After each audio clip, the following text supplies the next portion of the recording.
Sometime later, Fate learns that Babylon has become a gathering place for all sorts of fighters, including former holy knights and even those who hold grudges against them. Greed explains that in Babylon, strength is what matters most. If you're strong enough, your past mistakes are forgiven. This makes Babylon the perfect spot for Fate, as they'll need all the help they can get to fend off the monsters. Alistair, who once served with Roxy's father, introduces himself to her and expresses his regret for not being able to save her father. He apologizes, but Roxy quickly reassures him, saying that she's here to continue her father's legacy by protecting Galia from the monsters and keeping the people safe. Despite Alistair's sincere look, Misia isn't a fan of him at all. She's ready to step in, but Mugen stops her, reminding her that going against a holy knight could get her killed. Meanwhile, Roxy doesn't show much interest in Alistair and tells her companions they should explore the city. As they wander through the city, Fate is shocked by how expensive everything is. Greed, however, is more focused on a shiny scabbard that catches his eye. Fate assumes it's out of his budget, but Greed calls him cheap and reminds him they can always hunt monsters for more money. When they approach the shop, the owner seems oddly familiar with the kind of wear and tear Fate's clothes have gone through. Greed sees this as a sign they can trust the guy and pushes Fate to buy the scabbard. The shopkeeper explains that the one on display is just a model, but he can craft one that perfectly matches Fate's sword. The shopkeeper has never seen a sword like Greed before, and Greed proudly states that his glory is too great to hide. Custom scabbard, however, is priced at 500 gold coins, price far beyond Fate's reach. Not wanting to waste any more time, Fate quickly leaves the shop, deciding that their priority is covering daily expenses first. Just then, a group of warriors spots Fate and mockingly calls him the guy with the skull mask. They assume he's trying to make a name for himself by hunting monsters to work as a soldier in the capital. Fate calmly explains he's not looking to work for anyone, and the group apologizes. Greed chimes in, saying if Fate dressed better, he wouldn't attract such unwanted attention. Finally agreeing, Fate and Greed get excited about hunting more beasts to make some money. Crossing the border into Galia, they're hit by a foul stench. Rotting monster corpses and toxic spores fill the air. Greed warns Fate not to breathe too deeply, or moss might grow in his lungs. Suddenly, Greed senses a stampede coming their way. A horde of armed orcs, about 50 in number, are headed their way. These orcs are smart and will likely coordinate their attack. Greed advises Fate to fight them like they're human, and Fate plans to use this opportunity to showcase the fighting techniques Eren taught him. However, before Fate can jump in, a group of warriors attacks the orcs first. Greed tells Fate to hurry and steal the kills, as the greedy sword still wants his fancy scabbard. Fate doesn't want to be rude. Fortunately, more orcs appear, giving him a chance to dive into the battle. Greed transforms into a shield, blocking both physical and magical attacks, turning Fate into a nearly unstoppable force. With Greed's encouragement, Fate charges in, crushing the orcs effortlessly with a powerful move called Shield Bash. As the battle rages on, Fate's gluttony skill keeps activating, consuming the defeated orcs. When the fight is finally over, Fate is surprised to find that his gluttony skill isn't behaving as erratically as it used to. Greed wonders if this newfound control is what Eren was training him for. Back at the guild, everyone is stunned by the sheer number of orc ears Fate has collected. The same group of warriors from earlier accuses him of stealing their kills, but Greed knows they would have been orc dinner. Fate hadn't stepped in. One of them foolishly tries to take the ears. Fate gives him one warning to back off. When the guy doesn't listen, Fate swiftly takes him down. The other warriors attempt to gang up on Fate, but their efforts are futile. One almost lands a hit, but only ends up with a painful lesson instead. Fate earns 100 gold coins for the orc ears, but Roxy shows up unexpectedly, assuming he's causing trouble. Disguised as Corpse, Fate explains the situation, and Roxy determines that while Corpse might have been a bit rough, it was self-defense. She decides not to punish him and only lightly scolds the warriors he defeated, sending them to jail for the night. Reflect on their actions. Maya tries to remove Fate's mask, but Mugen suggests that masks are useful for hiding faces that aren't pleasant to look at. Fate formally introduces himself as Corpse, but Maria isn't fooled and points out that it's obviously not his real name. Before leaving, Roxy advises Corpse to take better care of his appearance. leaving him flustered. He rushes off to buy new clothes, feeling embarrassed. Despite Fate's worn-out clothes, Greed insists on upgrading their gear, starting with the expensive scabbard. Just then, the shopkeeper, Jade, mysteriously appears out of nowhere, reintroducing himself. Jade just opened his gear shop 3 months ago and sees potential in Fate, the perfect warrior to showcase his gear. Though Jade charges Fate for the gear, he offers a discount, reducing the cost to 40 gold coins. Fate objects but eventually accepts, with Greed reminding him that they can always hunt more monsters to make money. Afterward, they find a food place, and though Fate is starving, Greed assumes it's packed because of the delicious food, but they soon discover the crowd is there for a girl named Eris, not the food. Fate is stunned by her beauty and realizes she knows his real name, even though he's wearing a mask. Eris explains that they are two of a kind, revealing that she also wields a deadly sin skill, lust. They sit down for a drink, and Eris asks Fate to remove his mask, as its perception-altering abilities don't work on her. She apologizes for her uncontrollable charm effect, which is a side effect of her lust skill, causing anyone who looks at her fall in love. Eris reveals she's been watching Fate for a long time, even back to the first episode. She also mentions that she's part of the second generation of deadly sin skill wielders, and doesn't know the first generation. Like mine, very well. She and mine don't get along, because Eris believes she's more developed than mine. Eris thanks Fate for slaying Hanal, sparing her the trouble of doing it herself. Eris then shares some troubling news. Roxy is destined to die in Gallia. This infuriates Fate, especially when Eris explains that Roxy's death is part of a plan to fuel the birth of a powerful new human who will be the kingdom's future pillar. Fate can't accept that Roxy's death could lead to anything good, and he vows to protect her at all costs. Later, Roxy receives news that one of her squadrons in Gallia has lost contact. She prepares to rescue them, and Fate returns to Jade's shop.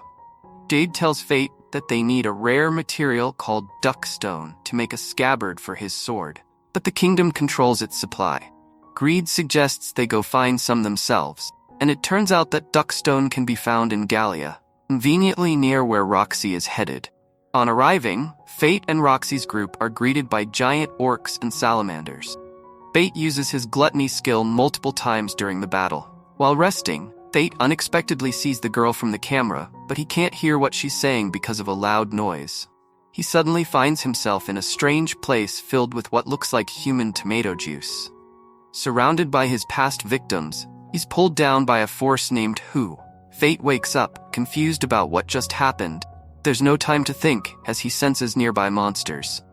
Greed identifies them not as orcs but as crown beasts, and not just one, a whole group. Fate uses his night vision to see that these monsters are actually salamanders. He manages to take one down with his bow, but something is odd. These salamanders aren't running away like they usually do when they're badly hurt. Instead, they keep moving in the same direction, almost like they're being controlled. Roxy wakes up to find her group under attack by several salamanders. Northern apologizes for their defenses failing, and Mugen saves her from becoming barbecue. Seeing the power of these crown beasts, Miria gets angry and attacks with her magical flaming sword, but it doesn't work. Roxy rushes to help, but they quickly find themselves in danger until Corpse arrives and saves them. Mugen is impressed by Corpse's powerful skill, and Roxy thanks him. Miria, not wanting to seem grateful, says she didn't ask for help. They all introduce themselves, and Northern also thanks Corpse, who is intrigued by a strange mark on the salamanders. They all have the same mark, and it's unusual for crown beasts to work together like this. Roxy suspects it might be a coincidence, especially after the recent appearance of the Divine Dragon. Eventually, they reach the Great Canyon. Corpse thanks everyone for getting him there, and Roxy is happy that they're headed to the same place. Miria, feeling jealous, pulls Roxy away, saying they need to rescue the squadron. Roxy tries to say goodbye, but Fate hesitates to hold her hand because he doesn't want his mind-reading skill to activate. Miria grabs his hand instead, and Fate hears her thoughts. She doesn't want him getting close to Roxy and wishes he would leave. Roxy tells Miria to stop touching her man, and they all say their goodbyes. Fate seems oddly calm about letting her go, even though he knows she's in danger. Later, Fate finds himself in a purified area in Gallia where monsters are petrified, almost like a graveyard. He's shocked to see a petrified version of himself, but it's just his imagination. They continue their search for the Duckstone but don't find it. Instead, they come across A's and are stunned to see a chimera without a core. Greed thinks it's an old prototype from a past battle. They notice that some chimeras were recently awakened. 3 in total. Fate wonders if A's is involved. An explosion shakes the ground. Coming from Roxy's direction, Fate rushes to help and sees her group fighting a terrifying chimera. Corpse arrives to assist, but his arrows don't seem to do much damage. Roxy explains that Mugen and Northern are injured from protecting Miria, and the chimeras can heal, though not as fast as Han's healing. Corpse explains that chimeras have weak spots in their cores. He recruits the 2 girls to help, and they prepare to attack. One chimera tries to hide its core with its arms, but the heroes are too smart for that. Corpse chops it down, and Roxy destroys the core. Corpse admires Roxy, noting her skill with Aaron's swordsmanship. Miria faces a fire attack from a chimera and panics, thinking she's going to die. Greed is impressed with her bravery, and Corpse finally arrives to rescue her. Although Miria hates being saved by him again, she begrudgingly thanks him. This time, Roxy tells Mia to lead everyone to safety while she and Corpse handle the remaining chimera. Fate pulls out his scythe, and the pair use the same technique that worked on the first chimera to attack the others. It's Fate's first time fighting alongside Roxy, and it feels surprisingly natural compared to his previous experiences with M or Aaron. With only one chimera left, which turns out to be able to fly, they plan to attack when it lands. However, the ground suddenly collapses. Corpse grabs Roxy and reassures her that she'll be safe with him. Roxy trusts him, and they hold each other as they fall. Later, Fate wakes up and panics when he realizes Roxy is on his lap, and his mask is missing. Just as Roxy wakes up, Fate finds his mask at the last moment. Corpse impresses Roxy with some flashy fireball magic, and he reflects on how close they came to danger.